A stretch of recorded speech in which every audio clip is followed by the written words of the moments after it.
Olá a todos e a todas, espero que vocês estejam bem. Estamos começando mais um Talkability. Eu sou a Karina Seles e eu estou aqui com duas pessoas que eu admiro demais em relação ao trabalho, a tudo que eu tenho visto. Vou falar, são duas pessoas, tá? Então, ele é jornalista formado pela Universidade Estadual do Sudoeste da Bahia, já trabalha em grupo de estudos, é empreendedor digital, e é cofundador do projeto Jornalismo Revolucionário. Vou falar aqui com Afonso Ribas. Bem-vindo, Afonso. Oi, Karina, muito obrigado pelo convite. É uma honra participar do Talkability. Fiquei muito lindo, você me convidou a Karina para falar da gente, falar do projeto Jornalismo Revolucionário. Eu também já acompanho seu trabalho faz um tempo e admiro bastante. A gente está aí bem alinhados no que diz respeito a temas dos quais a gente trabalha. Você fala de negócios em jornalismo, a gente também fala nesse sentido. Muito bem. Falhou um pouquinho a internet, mas não tem problema não, tá? E eu estou aqui com ela, minha xará, né? Também jornalista formada pela UESB, cofundadora do Jornalismo Revolucionário, já trabalhou com jornalismo digital, edição jornalística, fact-checking, assessoria, enfim. Eu estou aqui com a Karina Costa, também de Jornalismo Revolucionário. Bem-vinda! Oi, Karina. Oi, gente. Obrigada pelo convite, antes de tudo, né? Estou muito feliz de estar aqui. Como o Afonso falou, a gente já acompanha o seu trabalho há um tempo também. E eu acho sempre muito legal quando a gente tem um espaço, né, para trocar ideias, assim, mesmo que virtualmente ainda, por causa dessa pandemia.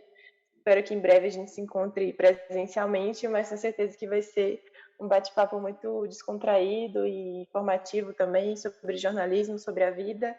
Então, estou ansiosa para a gente começar. Antes da gente começar o papo, entender um pouquinho da carreira de vocês, da proposta do projeto, lembrando que também tem uma cofundadora, né, do Jornalismo Revolucionário, que é a Victoria Lobo, né, a Vicky, que não está aqui somente pelo Isso. motivo que ainda não temos um patrocinador que nos ajude no Zoom, né? Então precisamos, para mais de 3 pessoas, gente, só para explicar, o Zoom ele é pago e não é barato. Então, como somos um projeto independente, então, patrocinadores aí, se quiserem, para a gente ter um papo com mais pessoas, seja mais inclusivo, né? Estou aqui, gente. Então é isso, tá? E outra coisa, antes da gente começar, mais uma vez eu gostaria de parabenizar por tudo que vocês vêm fazendo no Instagram, por todo o trabalho de vocês, pelo esforço, né? Porque não é fácil ter uma conta de Instagram. Eu gravo stories todo dia, eu faço postagem todo dia, para que a gente consiga atingir o maior número, né, de estudantes, de jornalistas que não sabem dessa visão que a gente tem. E o esforço que vocês fazem para passar informação, close friends, acompanho tudo. Então, para os dois, Afonso, Karina e a Victoria, que não está aqui, gostaria de parabenizá-los. Obrigada, Karina.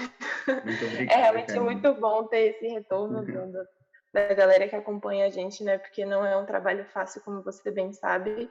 Mas o que faz valer muito a pena é quando a gente tem esse retorno, né? Você agora e o pessoal que procura a gente no direct. Então, faz a gente, nos dias difíceis, faz a gente, né, perceber que realmente vale a pena fazer esse trabalho. Falar alguma coisa, Exatamente. Afonso? Eu acho que as relações, sim, eu acho que as relações que a gente consegue construir por meio do projeto é o mais animador, sabe? Porque, principalmente nessa jornada do empreendedorismo digital, jornalistas que empreendem sabem o quanto é difícil. E a gente precisa construir essa rede de apoio. Então, o JR, mais do que só esse canal para criar conteúdo, para tentar mostrar um pouco de educação para jornalistas empreendedores, é realmente construir essa comunidade de pessoas que para apoiar uns aos outros, para orientar, né? A gente aprende com a galera que está lá nos acompanhando e aí busca passar um pouco do que a gente sabe. É isso, é uma construção diária, né? É bem interessante a proposta de vocês. Eu falo sempre em todo o programa aqui do podcast que eu amo minha bolha, porque sempre tem os convidados que eu trago aqui no programa sempre tem uma visão muito parecida com a minha. Não só de vocês, no caso, é voltada a negócios, modelo de negócio, acho muito legal. Mas em relação ao que a gente pensa, o que a gente quer para que o jornalismo fique mais forte, para que ele, enfim, ele é muito importante, né, em relação à questão do que a gente está passando de desinformação e tal, mas ir um pouco além disso, né, da gente ocupar os espaços.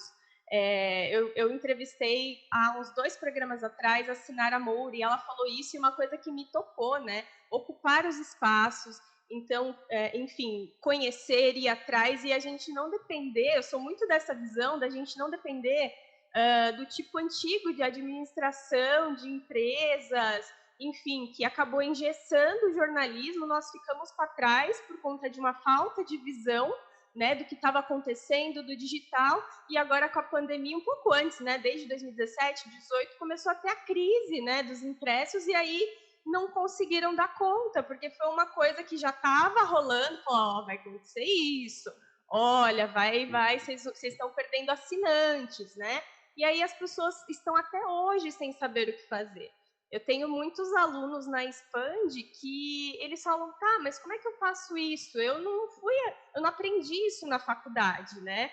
Eu não tenho ideia, eu tenho vergonha. Gente, jornalistas têm vergonha, né, de aparecer e tal. Então, assim, é uma coisa assim que eu adoro o trabalho de vocês, né? É uma coisa assim, eu não conheço vocês pessoalmente, mas assim, para mim parece que a gente está de mãos dadas, assim, vamos juntos, sabe? Vamos indo, a gente tem a mesma proposta, vamos indo para a gente conseguir atingir mais pessoas, né?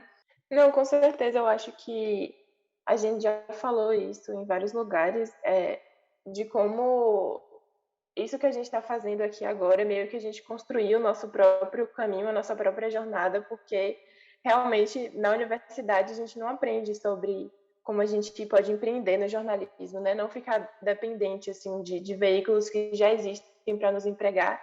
E a nossa realidade aqui na Bahia, onde a gente está, em Vitória da Conquista, é que o mercado de trabalho ele é assim muito complicado por várias questões, né? Assim como no mundo inteiro, mas assim a gente tem uma dificuldade de conseguir trabalho se não for por indicação, entendeu? De não ter uma pessoa conhecida lá dentro. Tem várias questões, então a gente viu o empreendedorismo essa uma forma de entrar no mercado e também criar as nossas próprias regras, né? Que a gente pretende não repetir o modelo de precarização da profissão que existe no mercado. Então a gente criar né? Seguir as nossas próprias regras e assim, com fé em Deus, deixar outras pessoas, como você falou, criar essa rede, né? A gente está de mãos dadas, chamar outras pessoas para esse movimento, que elas possam também empreender no jornalismo, criar seus próprios veículos, seus próprios canais, para que a gente tenha uma diversidade, assim, né? A gente aqui na cidade, mas a gente fala em todos os lugares. Exatamente, isso que para mim é o mais bacana, sabe? Que é justamente essa possibilidade que a gente tem de criar as nossas próprias oportunidades, e é algo ao qual muitos estudantes e jornalistas recém-formados ainda não se atentaram, sabe? Porque, assim, nossas histórias, elas são muito comuns a de muitos outros jornalistas, sabe? A gente enfrenta dores, dificuldades como a lógica do QI, né? A precarização profissional, vagas que são oferecidas, mas não na área do jornalismo em si. Então, a gente ama muito fazer jornalismo e sai da faculdade e não consegue encontrar espaço no mercado, né? E aí, qual é o problema que a gente tem? Na faculdade não nos foi ensinado a justamente criar oportunidades, observar tendências, necessidades, demandas que existem, para criar algo a partir do que a gente ama e trabalhar com o que a gente ama, né? Isso, para mim, que é o mais bacana de ter um projeto próprio e que é algo que a gente busca sempre destacar, né, no jornalismo revolucionário, porque a gente sabe que tem muitos outros estudantes, como nós mesmos, que enfrentam esses problemas, né, e não tiveram oportunidade, e não sabem, não têm as ferramentas, não têm ainda essa noção de como poder criar seus próprios projetos. Exatamente. Ai, gente, tudo que vocês falaram me emociona, porque me faz perceber que eu e vocês, nós estamos no caminho certo, sabe? A proposta é muito importante para a nossa categoria. E tem uma coisa que vocês falaram, que é algo que me fez bloquear, né? Que me fez, assim, empacar no meu projeto em coisa de 2, 3 anos, né? Eu já falei isso em outros programas, eu tinha muito essa questão, porque eu sou também pesquisadora em comunicação, então a gente tem que pensar nisso que a gente está fazendo de uma forma crítica também, né? E aí, o que eu fiquei pensando? Eu falei, tá, mas aí, né, todo mundo fala de empreendedorismo, e aí o que a Karina falou sobre a questão de precarização do trabalho está totalmente alinhada ao que está sendo mascarado de empreendedorismo. Então, não sei se vocês já viram no Facebook, por exemplo, tudo é empreendedorismo, então aquele cara do iFood, enfim, de algum aplicativo que está lá ralando, ganhando, sei lá, R$ 20 por dia, aquilo é empreendedorismo, sabe? E não é. Então, isso era uma coisa que eu falava, gente, eu não vou falar mais a palavra empreendedorismo. E eu fiquei nesse dilema ético por muito tempo, por conta do que estava sendo feito, mascarado sobre isso, né? Trazendo a precarização do trabalho, que a Karina falou e tal, mas assim, como viés, tipo, nossa, você está ganhando o seu próprio dinheiro. E não é essa a nossa proposta, gente. Para quem está nos ouvindo e nos vendo, não é essa a proposta, né? Então eu fiquei sozinha, né? Porque ficou tudo isso na minha cabeça, pensando, tá bom, eu não vou fazer a Expand, eu não vou começar minhas redes sociais. Aí depois eu percebi, essa questão de ocupar os espaços era muito importante. E a minha preocupação também como pesquisadora, como professora universitária, era assim, e os meus pares, né? E outros pesquisadores e outros professores, o que eles vão falar de mim? Eles vão me rechaçar? Porque eu estou falando nessa questão? Olha só, minha cabeça viajou, que aí eu fiquei pensando, tá, eles vão achar que eu sou neoliberalista, sabe assim? Eles vão achar que eu estou querendo manipular as pessoas e trazer a precarização, e não é essa a proposta. A proposta é que nós, como jornalistas, a gente tem um pouquinho de uma trava, que isso foi ensinado na faculdade, para que a gente não aprenda, não tenha curiosidade sobre outras coisas, né? Nós temos uma função social, em relação a isso, acredito que a maioria dos jornalistas, né, que se formam, que estão trabalhando, tem isso forte, né? Pelo menos eu gostaria que isso existisse, tivesse bastante ainda hoje, porque é a função principal do jornalismo, mas essa questão de entender um pouco de modelo de negócios, administrativo, é muito importante para a gente, sabe? A gente está dentro desse sistema, não tem como sair disso, sabe? É meio que um desabafo meu, assim. Eu sei que eu estou falando mais do que vocês, mas é um desabafo, porque, assim, ter essas iniciativas são coisas pequenas que estão acontecendo, né? Então, meu projeto, seu projeto, aí tem outros jornalistas que também fazem a questão de educação para jornalistas, enfim, são coisas, assim, eu posso contar nos dedos da mão. Eu não vejo projetos, mais de 10 projetos, assim, que estão consistentes sobre isso, sobre esse assunto, sabe? Até na universidade é muito difícil de achar. São muitos poucos projetos, de fato, Karina.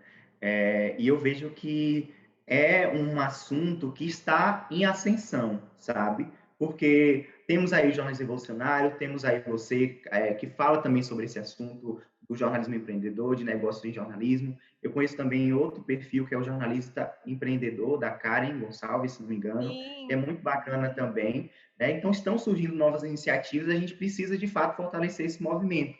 Para mim, não é um problema falar de empreendedorismo. O que não se pode fazer é romantizar, de fato, que é algo fácil, porque, na verdade, não é nada fácil. Isso que a gente tenta até deixar claro no Jornalismo Revolucionário, a gente fala, tem dias que você está super animado, assim, meu Deus, vou conquistar o mundo. E tem outros dias que a gente está para baixo, meu Deus, não quero mais isso, querendo desistir, de fato. É, assim, uma curva de altos e baixos gigantesca, sabe? E você precisa trabalhar 10 vezes mais para conseguir, sabe? Do que se você tivesse na CLT, por exemplo. Porque você precisa aprender coisas como justamente a esfera administrativa, a esfera burocrática, né? Que você não vê na faculdade, né? Então, o esforço, com certeza, é multiplicado, assim, ó. Não tem dúvidas. Eu concordo com o que a Afonso disse, de que eu acho que quando a gente fala de empreendedorismo, a gente tem que ter responsabilidade, né? Claro.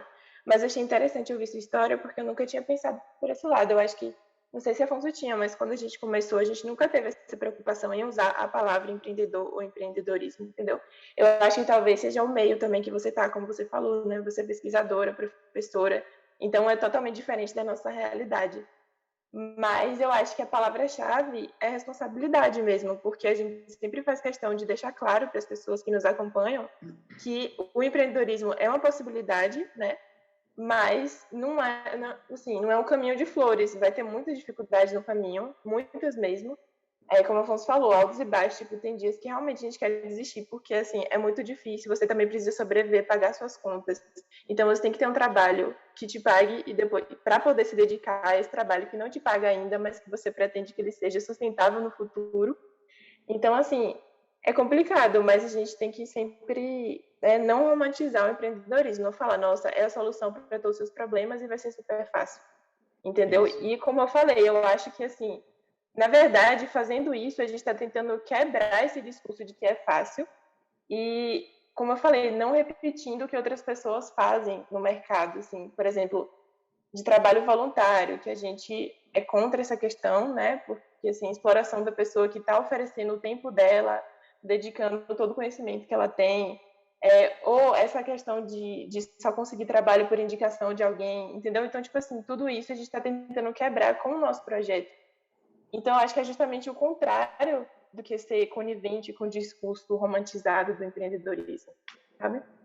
É justamente pensar outras possibilidades, né?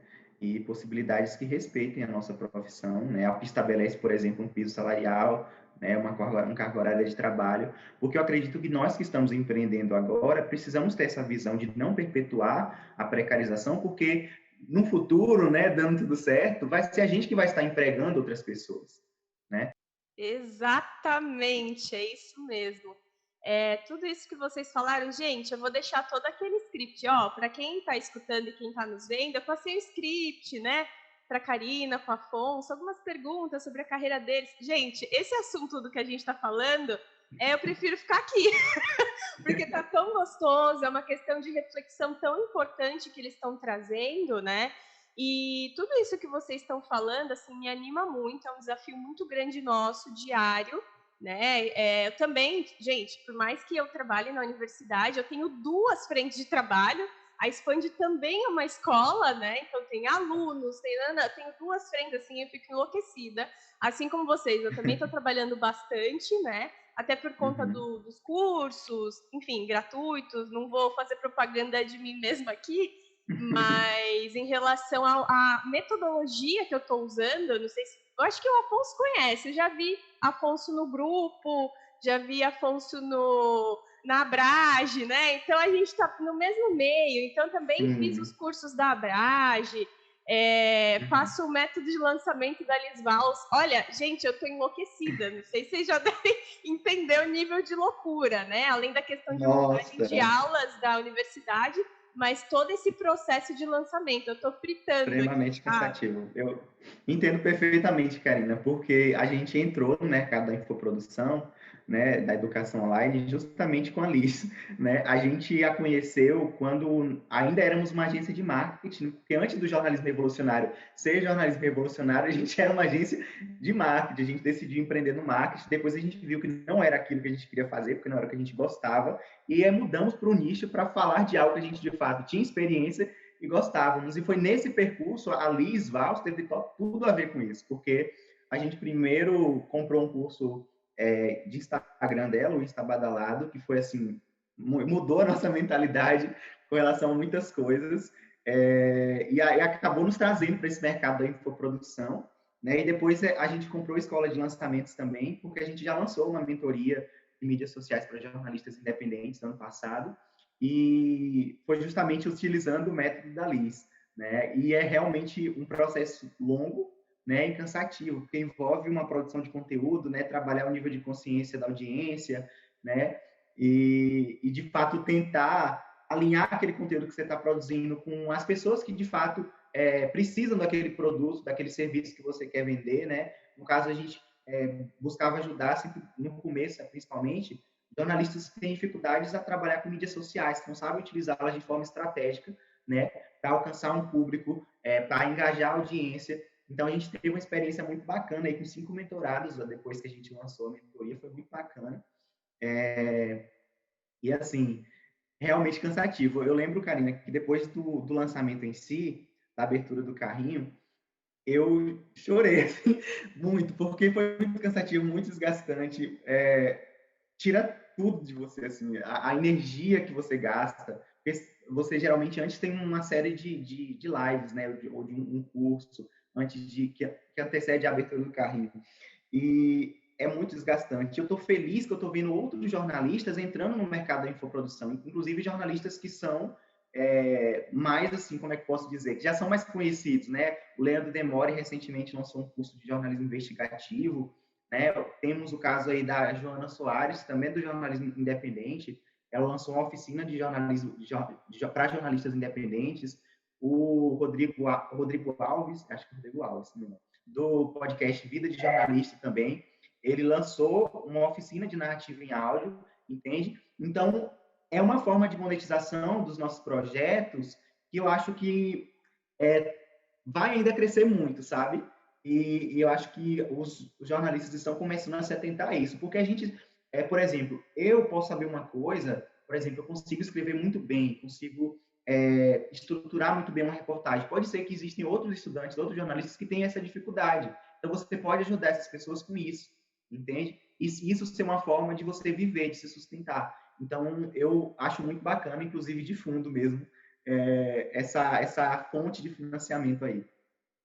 É uma das fontes, né, de financiamento, é muito importante. Tudo isso que você falou, assim, é muito legal que a gente está super inteirado nas mesmas propostas, né? E, gente, o que a gente está falando, quem nunca ouviu falar sobre isso, né, eu sugiro que vocês sigam a nossa professora, Lisvalda, também sou professora, mas eu tenho uma professora, também estou na escola de lançamentos. O que eu ouvi esses dias, né, numa das lives dela, que foi uma pessoa que falou nos comentários, eu achei muito interessante, eu acho que traduz muito isso, todo esse processo, né, digital, de comunicação, um pouco diferenciado do que a gente aprende na faculdade, o que a gente está fazendo. A moça falou assim, eu falei para o meu marido hoje, não é fácil, é simples. Então, são coisas diferentes, né? O processo é simples, assim, claro, mas não é fácil de fazer, de seguir, e de ter o retorno e das pessoas entenderem a sua proposta. É bem assim complexo, né, de se entender. É muito diferente do que a gente aprende, por exemplo, tá conectado? Está, mas é um pouco diferente do que a gente aprende, por exemplo, em comunicação integrada, na disciplina, né, que trabalha aquela questão de institucional, de comunicação mercadológica, comunicação interna. É um pouquinho diferente, está dentro da mercadológica, acredito eu, essa questão de lançamentos, mas a estratégia, né, e principalmente o ferramental é muito diferente. Então, gente, somos todos Hermiones, né? Para quem não sabe, todos Hermiones. Somos todos Hermiones. Gente, Hermiones é a nomenclatura, né, dos alunos da Liz, da professora Liz, independente se é homem ou se é mulher, enfim. E quem é aplicado, né, quem é curioso, quem faz as atividades e quem coloca o seu infoproduto no ar. E aí, gente, sobre o que vocês estavam falando, eu tô falando demais, né? É porque me empolgo. Eu encontrei pessoas que dá para conversar por horas. Eu amo. Dá para conversar por horas sobre isso, sabe? O tema não acaba. E aí, gente, hoje de manhã, eu vou contar uma história para vocês que, por um acaso, eu coloco um aviso no Google, que eu acho que é de negócios em comunicação, negócios em jornalismo, e eu vi um texto, não sei se vocês conhecem, do Jota, que é uma plataforma, enfim, independente, que eu já falei num outro curso que eu fiz em novembro, de projetos jornalísticos, e aí veio um texto da jornalista Pati Gomes, olha o título, gente, 6 motivos porque é tão difícil desenvolver produtos digitais no jornalismo. Aí eu comecei a ler, e assim, é muito da proposta que eu acredito que tanto eu quanto você, a gente quer quebrar. Eu só vou dar uns toques, assim, que eu vou falar isso mais em umas aulas que eu vou fazer esse mês, mas eu tô meio que na TPM essa semana, confesso. Eu dei uma chorada agora de manhã antes de falar com vocês, porque eu me emocionei. Sabe, eu falei, gente, é isso, alguém traduziu toda essa proposta que a gente está fazendo. Eu vou dar uma lida para vocês, o que ela fala dos motivos, né? Primeiro, no jornalismo, a gente é ensinado a ir atrás da fonte, de só publicar a matéria quando a gente tiver ela super pronta, super apurada, super reapurada, né? Quando a gente fala de projeto digital, né, principalmente voltado ao design thinking e outras propostas de metodologias ágeis, isso é contínuo. Eu acho que isso é uma principal trava, sabe? Primeiro, aparecer na câmera, porque falam que jornalista, né, a gente aprende que a notícia é mais importante do que a cara do jornalista, que no caso do digital é bem diferente, né? E aí ela fala isso, a gente tem que ter a matéria perfeita, checada, rechecada, né? Checada várias vezes para ver se a informação está certa. É óbvio, né, gente? Uma questão ética da questão da verdade é a base mesmo do jornalismo. Mas isso faz com que o cérebro não entenda que no projeto digital ele é constante e isso vai sendo modificado e melhorado quando ele está no ar já, né? Exatamente. E eu acho que isso é uma grande trava. O que vocês acham? Com certeza. Nossa, a gente já recebeu vários relatos, Karina, de seguidores que têm medo de começar os seus projetos por conta dessa trava do perfeccionismo, né? De achar que precisa estar tudo lindo, tudo perfeito, tudo bem estruturado para dar certo. E, na verdade, não. Como você bem pontuou, como a responsável pelo artigo, é uma permanente reconstrução, uma permanente análise. Por exemplo, a gente começou, no caso do Jornalismo Revolucionário, não era nem esse o nome, era jornalista social media, porque a gente tinha um foco voltado somente para jornalismo em redes sociais. E aí, no meio do percurso, a gente viu que aquilo poderia ser um pouco mais expandido para o nicho do jornalismo empreendedor e que aquele nome já não, como é que eu posso dizer, já não se alinhava com a proposta que a gente queria trazer a partir daquele momento. Então, a gente mudou, criou o Jornalismo Revolucionário, o nome em si, na verdade, entende? Então, você percebe que são ajustes que você vai fazendo no meio do caminho. Recentemente, eu estive falando com a galera, até do próprio Close Friends, que a gente abriu recentemente, e a gente começou com uma agência de marketing, e foi preciso a gente começar com uma agência de marketing para a gente entender que trabalhar com marketing não era o que a gente queria, de fato, né? Então, a gente precisou passar por essa experiência para, então, mudar. Então, se você não estiver aberto, disposto a realmente errar, a arriscar, você não vai se abrir para essas descobertas que são muito importantes nesse universo do empreendedorismo.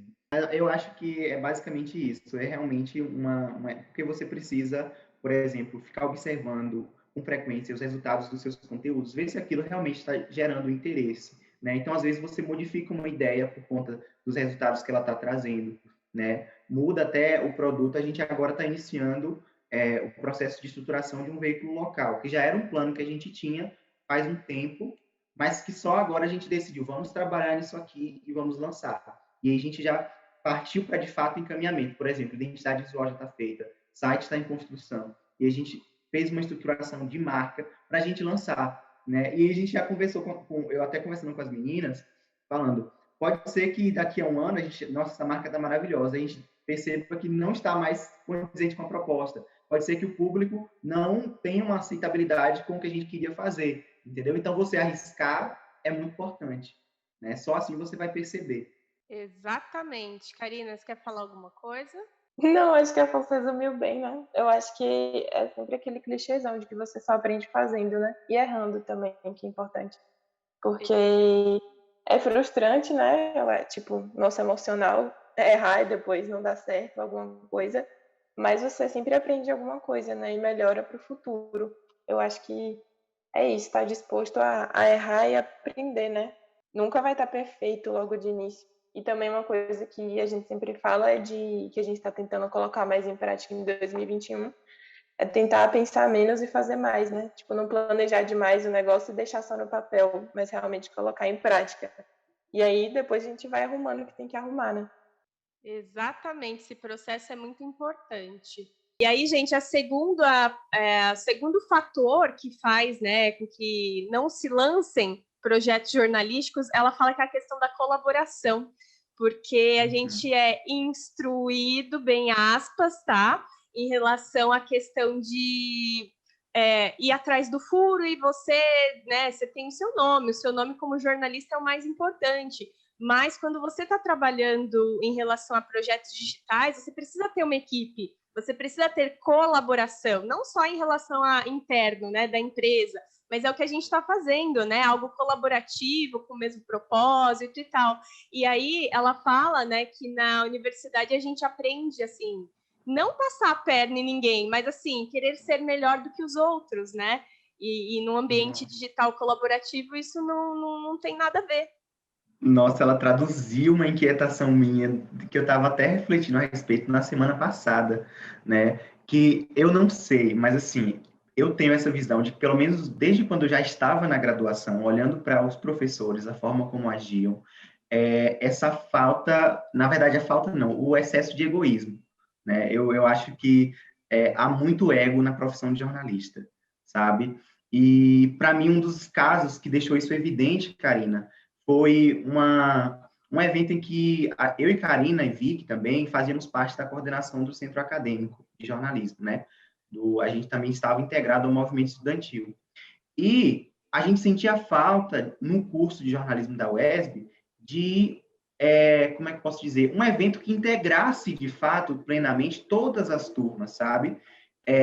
Independente do nível de conhecimento de cada um, se estava no primeiro semestre, no terceiro semestre, e a gente teve ideia, por que a gente não fazer uma parada, assim, geral do curso de comunicação da UESB, para todo mundo em conjunto, de todos os semestres, fazer um produto único, e a gente lançou a proposta para o colegiado do curso, né, convocou os professores. Aí eu acho que de 9 professores, 4 apareceram, né, se eu não me engano, não foi, Karina, 5 apareceram. Eu Não acho houve... que foi mais ou menos isso.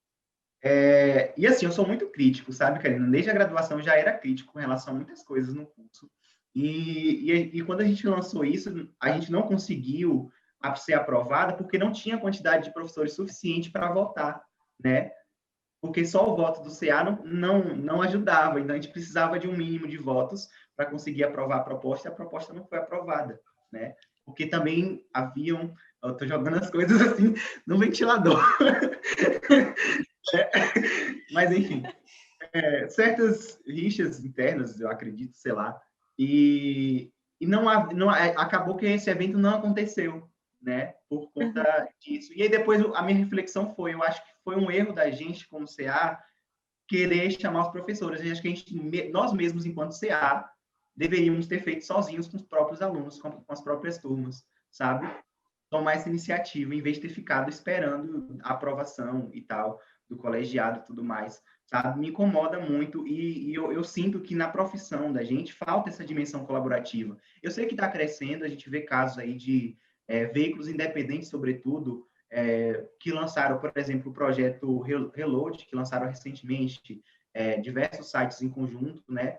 Lançaram o Reload, é um produto totalmente colaborativo, mas eu penso que na esfera individual de nós, enquanto jornalistas, né, a gente precisa compartilhar mais do que a gente sabe com outros colegas da profissão. Eu acho que isso já é uma forma de tornar o ecossistema jornalístico em si mais colaborativo. Eu acho que pensando por exemplo, o que a gente faz, né? Tipo, ensinar as pessoas algo que a gente tem conhecimento, é justamente isso, porque quando você está ensinando alguém, supõe-se que você tem a vontade de compartilhar o conhecimento, né? Que a gente tem a ideia de que vai ajudar aquela pessoa de alguma forma, e se você melhora para uma pessoa, você vai melhorar para o todo, né? E eu acho que é essa mentalidade que a gente tem que ter.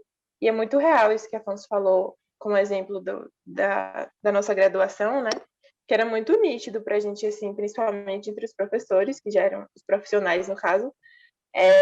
A gente não tinha muitos eventos nem projetos em conjunto entre eles, entendeu? Aquela coisa de integrar mesmo. E que eu acho que a gente aprende muito mais quando, né, tem pessoas diversas num lugar que tem experiências diferentes e backgrounds diferentes, entendeu? Eu acho que é muito mais produtivo e é uma pena. Na verdade, assim, há muito tempo a gente vem falando sobre a colaboração jornalística, porque, tipo, foi quando a gente foi para o 3i mesmo, lá no Festival 3i no Rio de Janeiro, acho que, se eu não me engano, teve uma mesa inteira que foi justamente sobre a colaboração jornalística.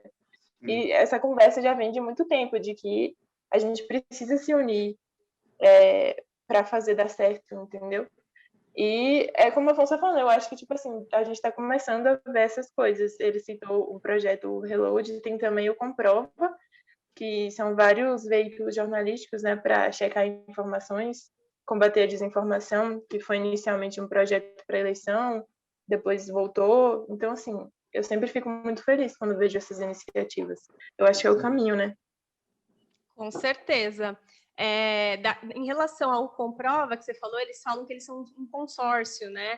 E aí é uma coisa para a gente pensar, o que é um consórcio? Ninguém nunca falou. E eu também não sei, talvez.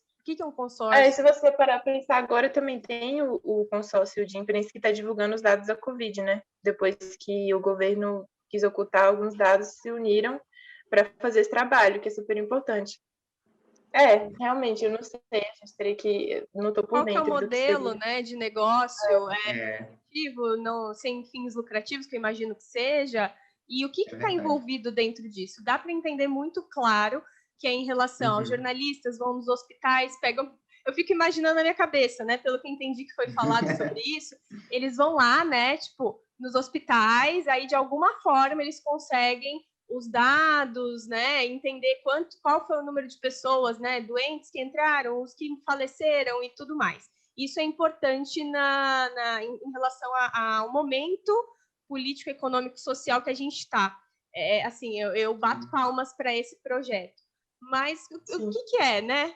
A gente já, nós somos jornalistas, eu não sei explicar o que seria um consórcio e tal, eu entendo a proposta, né? Que eu acho isso muito louvável, né? Mas e agora, né, em relação a isso? E aí, outras coisas que vocês falaram sobre colaboração, que eu fiquei pensando, primeira coisa, né? A única coisa que eu tinha na minha cabeça, que eu lembro que o professor falava em relação à colaboração, era na matéria de TV. Eu tive o professor Marcos Vinícius Batista, o Marcão, e ele falava assim, na TV é diferente de tudo que você faz no impresso, de tudo que você faz no rádio. Na TV é colaborativa. Se você não tem o câmera, se você não tem o editor, se você não tem, enfim, a produção, o diretor do programa, não sai. E, assim, isso deveria partir, né? Isso deveria ser disseminado para as outras disciplinas, né? Enfim, uma revista, gente, uma revista também não sai sozinha, né? Uma revista digital, um site, nada sai sozinho. Mas, assim, isso não é incutido na nossa cabeça, né? Quando a gente está na graduação. E eu fiquei pensando nisso, quando vocês estavam falando dessa dificuldade que vocês tiveram, né? É importante ter essa mentalidade, né? Enfim, vamos ver se ao longo dos anos aí, né, mais para frente isso muda, isso melhora, não só, por exemplo, aqui no eixo Rio-São Paulo, mas no Brasil inteiro, enfim, né? E eu espero que mude, viu, Karina? Porque qual é a mídia que é protagonista hoje? É indiscutivelmente a internet, né? E internet é integração de linguagem, integração de formatos distintos, entende? Então, eu acho que cursos que buscam promover essa integração entre as diferentes disciplinas e utilizar a internet como meio para isso, eu acho que só tem a ganhar, né? Principalmente para a formação dos alunos. E só outra coisa também, que eu acho que não é nem só a colaboração entre jornalistas, que é a questão que a gente está colocando aqui, mas o que a gente está tentando fazer com o nosso veículo que vamos lançar, né? Que é integrar também profissionais de outras áreas para colaborar com a gente nesse projeto. Porque, assim, a gente vai ter vários jornalistas que têm o mesmo conhecimento, né? A gente precisa de pessoas que entendem de outras coisas, pessoas que entendam de tecnologia da informação, para poder montar um site, para poder auxiliar a gente com essa questão, designer, sabe? Assim, quando a gente se tornar, espero muito, uma empresa maior, a gente precisa de um administrativo, a gente precisa de vários setores. Então, acho que é também a gente não se fechar só na nossa bolha de jornalistas, mas incluir profissionais de outras áreas do cinema, sei lá, que podem contribuir muito para que o trabalho seja ainda melhor, né? Várias cabeças pensando melhor do que uma só. Super concordo, Karina, super concordo. É uma estrutura que eu tento empregar aqui e vamos ver, né? Também estou crescendo assim como vocês. E aí, outra coisa, quer falar alguma coisa, Afonso? Não. Tá. A outra coisa que ela fala, né? A terceira coisa, ela fala sobre a audiência. Preste atenção na linha de raciocínio dessa mulher. Eu mandei mensagem para ela hoje de manhã no Instagram. Eu queria abraçar ela, sabe? Tipo, ai meu Deus, você traduziu tudo que eu queria, sabe? Assim, ela fala sobre. Eu quero esse link depois. Eu vou te mandar. Ela fala que a relação entre o jornalista e o público, né? Ela tem o código de... Nós temos, né, o código de ética da profissão e isso é ok. Né? Mas aí, em relação a nós, como jornalistas, sermos imparciais e tal, não rola esse relacionamento que os produtos digitais pedem, que aí tem tudo a ver com o que a gente fala, que é proposta, entender as dores, né, de quem vai ler, de quem vai consumir o material. e tal. Então fica uma coisa muito impessoal do jornalista, que ele que é o detentor da informação, e a pessoa que está praticamente só recebendo. E ela fala isso assim, eu fiquei, meu Deus, é isso mesmo, né? Precisa ter uma aproximação, né, em relação aos jornalistas empreendedores, que é diferente de um repórter, gente, vamos deixar bem claro, né? O jornalista empreendedor pode ter uma função de repórter no seu modelo de negócio, mas ele vai ter que entender essas diferenças. Enquanto ele for o jornalista, né, empreendedor, o que, enfim, está comandando aquele negócio, né, em comunicação e jornalismo, é diferente quando ele vai lá fazer a matéria, não pode misturar essas coisas, né? Existem vários papéis. Acho que uma coisa que o jornalista se trava também é assim, eu sou só jornalista. A pessoa não entende que o jornalismo está dentro da comunicação social, não é verdade? E aí fica uma coisa assim, eu não sei quem eu sou, quem é a minha identidade, porque nós somos jornalistas, nós somos super-homens, nós somos super-heróis, e é aquilo, né? Então, acho que isso rola, é uma dificuldade até essa questão do que a gente aprende e tal. Acho que a faculdade ou pós-graduações e tal tinham que começar a desenvolver essas questões. Há programas, mas ainda assim eu sinto, eu tenho alunos que são pós-graduados em marketing, por exemplo, ainda assim tem essa mentalidade voltada a isso. Eu sou jornalista, eu sou detentor da informação, eu sou o quarto poder, e a pessoa só vai consumir aquilo, ela não vai falar comigo que ela não gostou, ela, enfim, que a gente sabe que hoje não acontece, mas isso há muito tempo, as pessoas ainda não conseguem ver que é uma questão de conversa, né? Com certeza, Karine. Eu acho que... Ai, desculpa, amiga. Pode falar, amiga. Não, eu acho que assim, se você parar a pensar, né, a função maior do jornalismo, né, a função social seria servir o interesse público, né, o que as pessoas precisam de informação para tomar decisões na vida delas, sabe? E, tipo assim, quem vai saber melhor do que elas precisam saber ou quais problemas elas estão enfrentando do que essas pessoas, entendeu? Que estão nos lugares, nas comunidades. Então, tipo assim, essa pessoa não vai ser meramente um consumidor, receptor da informação, porque ela está no processo lá, então ela vai saber melhor do que ninguém do que ela precisa. Eu acho que a gente, como jornalista, precisa conversar com essa pessoa, né? Assim, ouvir o que ela tem a dizer, o que ela quer saber, o que ela quer denunciar, o que está de errado que a gente precisa investigar, quem a gente precisa cobrar, sabe? Então, assim, é meio sem sentido essa ideia de que a pessoa só vai receber informação, você decide o que ela precisa saber, sabe? Você está fazendo sentido o que eu estou falando? Mas é que aquela pessoa está vivendo a realidade. É a coisa do jornalismo cumprir a função dele de servir o interesse público, entendeu? Então, não tem como você ficar distante dessa pessoa, ao meu ver. E eu vejo, por exemplo, principalmente nas redes sociais de muitos veículos, né, as pessoas que fazem a gestão das redes simplesmente ignorarem comentários, né, da audiência, não responder, principalmente dúvidas, né, inúmeros comentários lá que eu vejo sem resposta, e a própria audiência está tentando uma aproximação e o veículo não dá essa resposta, né? Então, para mim, isso é um erro grave, assim, que você pode cometer trabalhando nas redes sociais, né, do seu veículo jornalístico, porque as redes sociais elas te oferecem inúmeras possibilidades de trazer essa audiência para mais perto, né, de gerar essa conexão e justamente de conhecer as dores, os problemas, as dificuldades que essa audiência enfrenta, e eu vejo que muitos jornalistas ainda não aproveitam isso, né, e não só comentários, né, em publicações, mas os recursos interativos, as próprias mensagens que as pessoas mandam no direct, não dá para simplesmente fechar os olhos para isso. Eu acho que o jornalismo ele só tem a ganhar quanto mais ele se aproxima, né?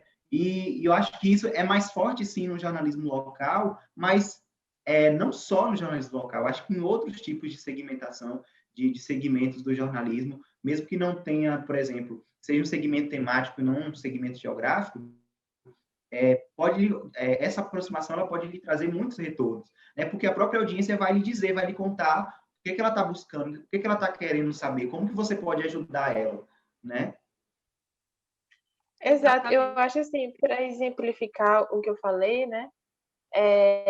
Se você publica uma matéria a nível local, sei lá, a rua tal tá esburacada, entendeu? E aí você faz essa denúncia, E aí, se você for olhar os comentários, muito provavelmente vai ter gente falando realmente tá um caos aqui, a prefeitura não olha para esse lugar. E aí vai chamar outras pessoas que moram em outros bairros da cidade que vão falar, olha, aqui tem tal coisa também acontecendo. Então, tipo assim, é uma dica, né, para você que produz a notícia, de que ali tem uma notícia que você pode ir lá e denunciar, entendeu? Tipo, e ajudar aquela comunidade de alguma forma. Então, não dá para ignorar esse tipo de, de conversa com a audiência, entendeu?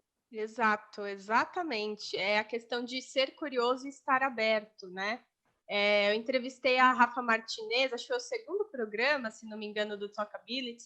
Ela é jornalista também e ela falou sobre isso. Ela estava na redação, saindo, tipo, quase no horário de acabar e recebeu um telefonema. E era, tipo, uma mulher fazendo uma denúncia de alguma coisa, e aí entenderam, e aí uma jornalista aqui, ela é estagiária, uma jornalista comprou a pauta, defendeu a pauta e realmente o cara tipo, era uma pessoa que estava presa, enfim, injustamente, e aí descobriram que realmente não foi isso, né? Ele foi preso injustamente, enfim, e assim, é uma pauta, gente, é uma coisa de falando do social, né? E foi muito importante, o cara super agradeceu e tal, porque foi comprovado que com câmera, gente, que registro de ponto, que ele não estava no local do crime e tal, ele estava trabalhando. E ele foi preso. Então, essas coisas que você falou é verdade, tipo, você tem que estar aberta às informações e ter essa conversa, né? E aí tem a ver com o próximo item desse texto, que ela fala sobre a experiência do usuário. E aí, no geral, é em relação a essa questão que vocês estão falando de infraestrutura. Então, por exemplo, um site tem que estar bem direitinho e tal, que é a preocupação que eu acho que vocês estão tendo, né? Tem que estar bem direitinho e tal. Por exemplo, tem uma coisa, o streaming tem que estar funcionando e não rola essa preocupação nesses meios, né? Não funciona alguma coisa direito e tal. Eu sei que eu tinha, né, um aplicativo, sei lá, da Jovem Pan. Gente, era um transtorno. Jovem Pan e CBN não funcionava. Era um negócio que travava direto e era uma das coisas que, tipo, eu vou escutar como? Que eu tô em casa e tal, eu não vou descer, não tenho carro, sabe assim? Não tem rádio no carro, como é que eu vou escutar? Né? Aí vai no YouTube, talvez funcione, mas aí pode ter algum problema lá. Enfim, é bem complicado de você escolher e entender como que você vai consumir aquilo. Isso também é alguma coisa que impede, né? Porque eu estou numa comunidade urbana, mas pessoas que não estão, que só tem o rádio, por exemplo, né, uma comunidade mais afastada, só tem o rádio e a internet funciona mal e mal, sabe? Como que vai resolver isso? Isso ainda existe, né, gente? As dificuldades de acesso à informação. Com certeza. É engraçado que eu passei por uma situação algumas semanas atrás, que a gente estava divulgando a Vem Pro Fluxo, né, a nossa newsletter semanal, e aí eu fui entrar num site desses, que não é um veículo jornalístico, mas que fala sobre jornalismo, iniciativa de jornalismo, né, para a gente enviar como sugestão de pauta. E aí, justamente a sessão que eles tinham, que é tipo aquele Fale Conosco de enviar a sugestão de pauta, não funcionava. Tipo assim, existia a sessão lá, eu coloquei a sugestão, e aí na hora de enviar, clicar lá no botão enviar, não funcionava. Entendeu? Tipo, então qual o sentido de você ter aquela página ali se não funciona? Se é para você ter essa comunicação com as pessoas. E com relação à estrutura, uma coisa que eu destaco também, Karina, é a importância de você não querer começar abraçando o mundo, né? Fazendo muita coisa que você não vai dar conta. Tem que pensar no tempo que você vai ter disponível, né, para se dedicar àquilo, né? Até na quantidade de recursos humanos, é só você que vai se dedicar àquele projeto, tem mais alguém? Como é que vocês vão se organizar para dar conta? Entende? E às vezes eu vejo algumas propostas de projetos que começam, mas começam falando, vamos fazer isso tudo, esse universo todo de coisas aqui, 30 editorias, e acaba não dando conta. Então, a gente tem que pensar também nesses fatores, né?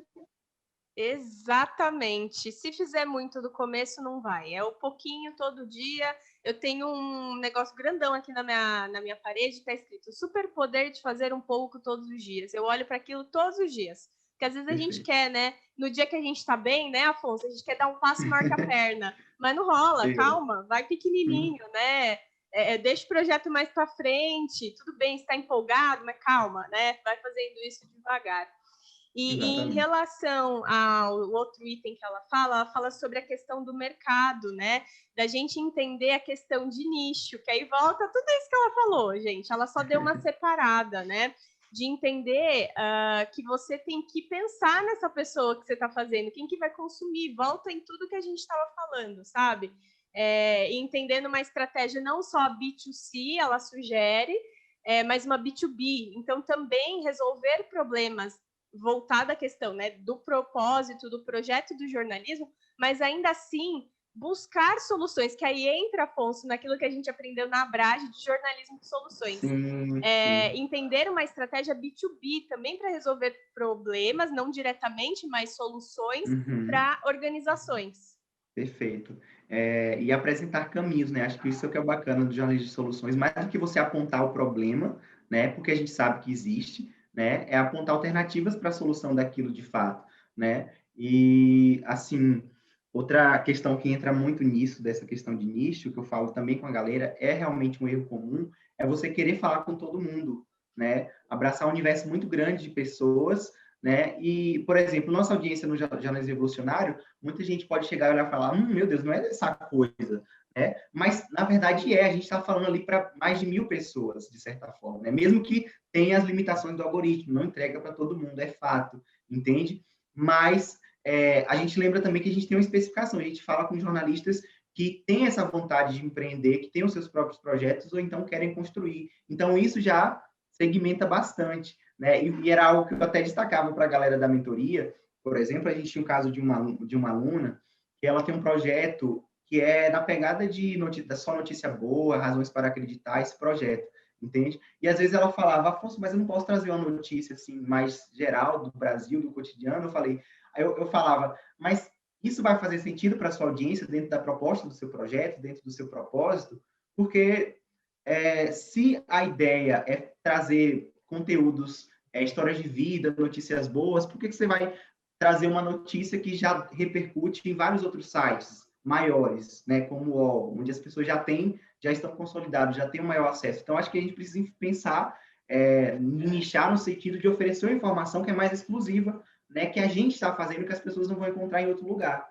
Eu acho que foi o diferencial, Afonso. Isso tudo que você orientou é o diferencial do Nexo. O Nexo começou a contar histórias que ninguém contava. E aí eles são grandes, eles estão Perfeito. grandes por conta disso, porque chamou a atenção de uma forma diferenciada apenas, né? E aí eles têm, enfim, patrocínios de fundos, de investimentos e tudo mais. E aí entra muito nisso, que é o último item que ela pontua, sobre modelos de negócio, que aí é tudo que você fala quase todo dia, Afonso. Jornalismo, ela fala aqui, ó, o jornalismo em geral se vê dependente do combo assinatura, anúncio, doação. E aí não se vê outras alternativas, né? Que é o que a gente sabe, né? Que existem várias alternativas, só que tem que ter uma estrutura, tem que fazer um pouquinho todos os dias, né?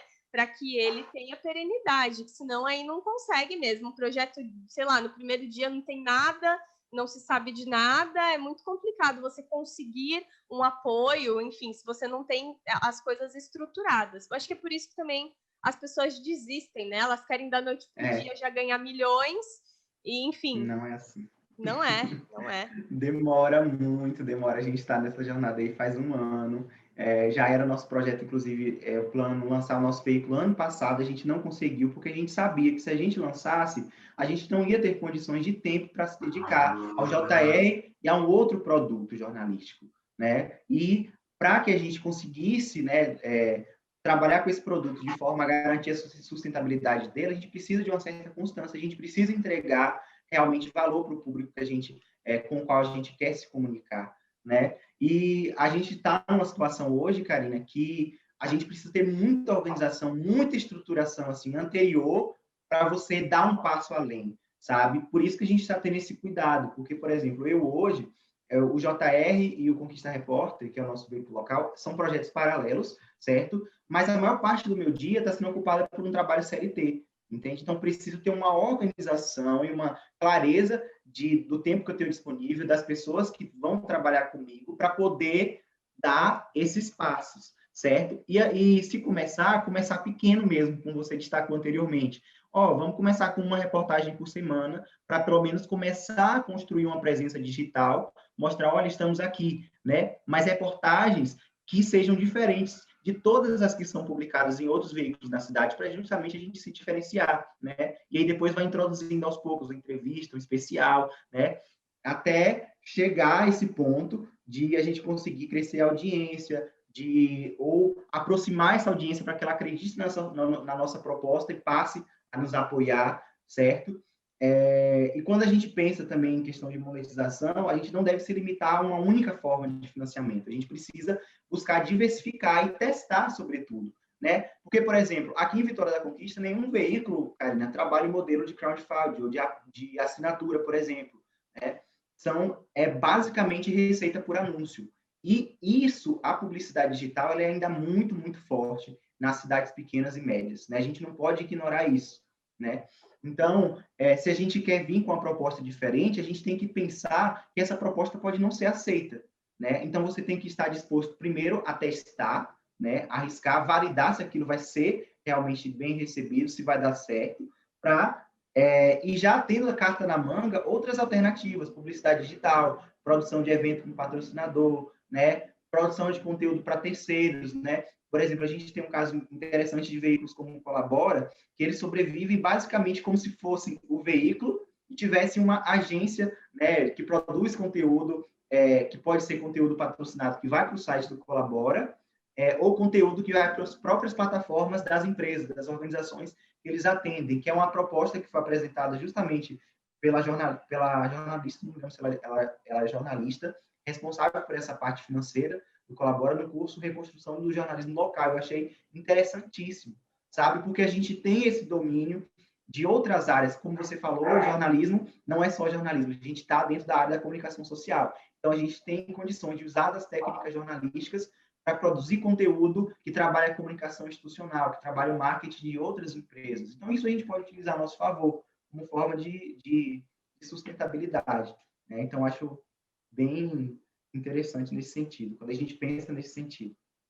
Não, eu acho que realmente esse ao meu ver, é um ponto crucial, assim, de que eu acho que é a maior dificuldade dos jornalistas em geral, a questão do dinheiro mesmo, de como você conseguir monetizar o seu projeto, como você sabe, porque pensando em tudo que a gente falou da nossa formação dentro da universidade, né, que a gente não tem essa visão para o empreendedorismo, né, que você pode ter seu próprio veículo, como a gente pode monetizar esse projeto, sabe? Tipo, porque assim, a gente vai criar um projeto como jornalista, a gente tem todo o conhecimento, assim, de como fazer um veículo jornalístico, o que ele precisa, sabe? Toda essa técnica. Mas de como fazer isso ser sustentável, a gente não sabe, entendeu? Então, Isso. é a importância de outra coisa que eu acho que é você buscar o conhecimento sempre, né? Tá tendo, tipo assim, a formação precisa continuar, sabe, estudando, aprender de outras áreas, sugar o máximo de conhecimento de outros profissionais de outras áreas que vão te ajudar nesse processo. Isso. E como a Afonso falou, tem inúmeras formas, e assim, e o mais difícil, eu acho, é que não envolve só você, entendeu? Só para complementar rapidinho, Karina, essa parte que eu acho que é importante destacar, é que você ter essa visão empreendedora, que é o que eu falo. É não criar conteúdo pelo conteúdo. Isso é algo que eu realmente destaco bastante lá no JR. É você, antes de pensar, eu vou criar esse conteúdo, mas como eu vou monetizar isso aqui? Pensar com antecedência, ter um plano de como você vai garantir a sua sustentabilidade financeira, né? Mesmo antes de você iniciar o seu projeto. Né? Eu acho que isso é bacana também de destacar. Karina, quer finalizar alguma coisa? Que estava na linha de raciocínio, assim, acho que deu uma cortada, né? Acho que, resumindo, é isso. A gente precisa ter consciência antes de começar um projeto jornalístico de que não vai ser fácil, não é um conhecimento que a gente tem de formação acadêmica, então a gente precisa estar sempre aberto a aprender com profissionais de outras áreas e buscar essa formação continuada, entendeu?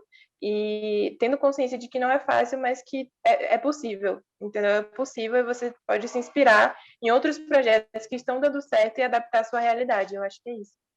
Exatamente. Então, pessoal, jornalistas e estudantes, a primeira coisa, você já entra na faculdade, algumas pessoas da sua família com certeza falam que você não vai ganhar dinheiro. Então, tira isso da sua cabeça. tire isso da sua cabeça, porque tem que ser a sua fonte de renda. Se você escolheu isso para sua vida, tem que ser sua fonte de renda. Independente da quantidade que você vai ganhar, tem que te sustentar, né? É uma coisa que, enfim, jornalismo não é de graça. A gente está num ambiente, o mundo funciona por organizações. Então, as organizações de mídia ganham dinheiro, você ganha o seu salário, e como empreendedor, você pode fazer o seu salário e sabendo trabalhar isso direito. A segunda coisa, que eu acho que isso resume tudo o que eles estão falando, não tenho medo do Excel. Então, entrada de dinheiro, saída de dinheiro, se organizar em relação a isso é muito importante também, né? E aí, gente, ó, como a gente tem pouquinho tempo, tem 5 minutinhos ainda de programa, antes que eu perca aqui toda a gravação do Zoom, vamos finalizando. Se vocês tiverem mais dúvidas, deixem lá, tem o podcast, o Instagram Talkability Podcast e o Instagram Karina Celes, vocês podem deixar nos comentários, podem deixar também nos comentários do Jornalismo Revolucionário, e aí a gente pode fazer um outro programa mais aprofundado sobre isso, tá? E aí a gente vai, então, para o quadro final, gente. Não vou esquecer do quadro que eu me sinto a Marília Gabriela, que é o Deadline, que são perguntas de bate-pronto. Meu sonho, gente, ser Marília Gabriela, ou conversar com ela. Nossa, adoraria. E aí, eu vou fazer umas perguntas rápidas para os dois, só para a gente finalizar. Eu gostaria de saber um livro que vocês indicam voltado à área, que ajudou bastante vocês, na área de comunicação, vocês possam indicar. Tá, eu vou ser rápida, a gente não tem muito tempo, mas eu indico o que eu li mais recentemente da área, que foi A Máquina do Ódio, da Patrícia Campos Mello, a repórter da Folha de São Paulo, que ela fala justamente sobre como ela foi perseguida por fazer aquelas reportagens, né, do Bolsonaro e o uso do disparo de WhatsApp em massa durante as eleições, e é um livro, assim, muito bom, eu super recomendo para todo mundo, achei maravilhoso, super, assim, atual também, né, de tudo que a gente vive no momento. Ó, já que a Karina indicou um livro da área, eu vou indicar um fora da área. Eu sou amante de literatura de fantasia e teve um livro que me ajudou muito, na verdade, toda uma saga, a escrever bem. Depois de ler e observar a forma como o autor escrevia, que a saga das Crônicas de Gelo e Fogo, do George Martin. Qual é o nome? É um livro, assim, as Crônicas de Gelo e Fogo. As Crônicas de Gelo e Fogo, é isso? Isso, é uma saga de literatura de fantasia do George Martin, que deu origem à série Game of Thrones. E para mim é fantástico o universo que ele foi capaz de criar, sabe? E eu indico porque foi um livro que eu li, que me divertiu e que me ajudou muito a escrever melhor, sabe? Então, é a minha indicação fora da área. Que legal! Nossa, gostei, hein, das duas indicações. E aí, uma série, um filme que vocês indicam, se o Afonso quiser começar, depois a Karina complementa. Série, eu acho que eu posso indicar uma que eu estou assistindo agora, que é Orange is the New Black, já é uma série que até já se encerrou, né? Mas só comecei a acompanhar recentemente, estou gostando bastante. E eu acho que é preciso da gente pensar coisas também que vão além do jornalismo, porque nossa vida não se resume ao jornalismo, né? Então, é por isso que eu indico Orange is the New Black. Arrasou, porque eu amo Orange is the New Black, eu sempre recomendo para todo mundo. Inclusive, foi muito difícil para mim escolher, porque eu amo séries, então tenho várias, assim, e essa seria uma que eu indicaria também.